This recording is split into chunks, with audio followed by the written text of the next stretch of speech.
చివరిగా మరో ముఖ్యమైన అంశం ఏంటంటేనా, తెలంగాణలో ఈరోజు ఆదిలాబాద్ నుంచి మొదలుకొని అలంపూర్ వరకు కూడా అటు కొస నుంచి చూస్తే ఇటు కొసకు కూడా ఆర్టీసీ బస్సులు ఈ రోజు కూడా చిన్న చిన్న మారుమూల పల్లెలకు సర్వీస్ లేదన్న.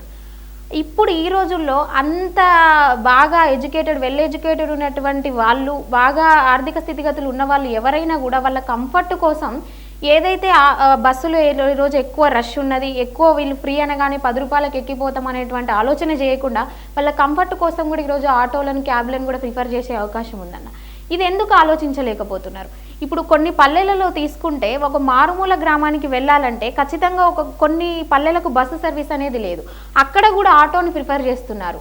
దీనివల్ల మీకు వచ్చేటువంటి వస్తుందన్న అంతో ఇంతో అనేది ఖచ్చితంగా నష్టం అనేది ఏర్పడుతుంది అనేటువంటి మీ ఆలోచన గురించి అది ప్రభుత్వ దృష్టికి వెళ్ళబోతుంది. దాని గురించి కూడా వాళ్ళు సమీక్ష చేసేటువంటి ఉద్దేశంలో ఉన్నారు. కానీ పూర్తిగా దీన్ని దుందుడుకుడు వ్యవహార శైలిలో చేస్తున్నారు అనేటువంటి ఏదైతే విమర్శ ఉందో దానిలో మిమ్మల్ని పావులుగా చేసుకొని వాడుకుంటున్నటువంటి బీఆర్ఎస్ కార్యకర్తల వాళ్ళ ఉద్దేశాన్ని కూడా మీరు పూర్తిగా అర్థం చేసుకొని మహిళలకు ఏదైతే ఈరోజు లబ్ధి చేకూరుతుందో, వాళ్ళకి ఏదైతే ఈరోజు ఆర్థిక స్థితిగతులు మెరుగుపడే అవకాశం ఉందో దానికి పూర్తిగా సహకరించండి. ఈరోజు ఒక బస్సులో ప్రయాణించాలంటే ముఖ్యంగా అక్కడ ఉన్నటువంటి ఆడవాళ్ళు, చిన్న చిన్న వ్యాపారాలు చేసేవాళ్ళు, బుట్టలు ఎత్తుకొని పోయేవాళ్ళు, లేకపోతే 5-10 కిలోమీటర్లో సిటీ ఉన్నవాళ్ళు, స్టూడెంట్స్ కాలేజీకి వెళ్ళే వాళ్ళు, స్కూల్లోకి వెళ్ళే వాళ్ళు, పిల్లలు ఉంటారన్న.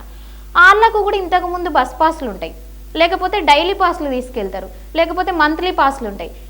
వీళ్ళకు మాత్రమే అదే గవర్నమెంట్కి వచ్చేటువంటి డబ్బు ఏదైతే ఉందో ఆ పాస్లు అదే వీళ్ళు ఫ్రీ చేసిరన్న. అంతకు మించి వీళ్ళు ఏమో ఇంతకుముందు ఆటోలో ఎక్కిన వాళ్ళు కాదు, ఇంతకుముందు ఏదో బస్ కోసం వెయిట్ చేయకుండా ఆటోలో ఎక్కిన వాళ్ళు కాదు. దయచేసి ఈ చిన్న విషయాన్ని అర్థం చేసుకొని మీకు ఏ విధంగా సాయం చేయగలరో ఆ విషయాన్ని మాత్రమే మీరు ప్రభుత్వం దృష్టికి తీసుకెళ్ళండి. కానీ అనవసరంగా బీఆర్ఎస్ కార్యకర్తల ఆలోచనలలో మీరు పావులుగా కాకూడదనేటువంటి ఒక ఆలోచనతో ఈరోజు మీ దృష్టికి ఈ వీడియోని తీసుకురావడం జరుగుతుంది.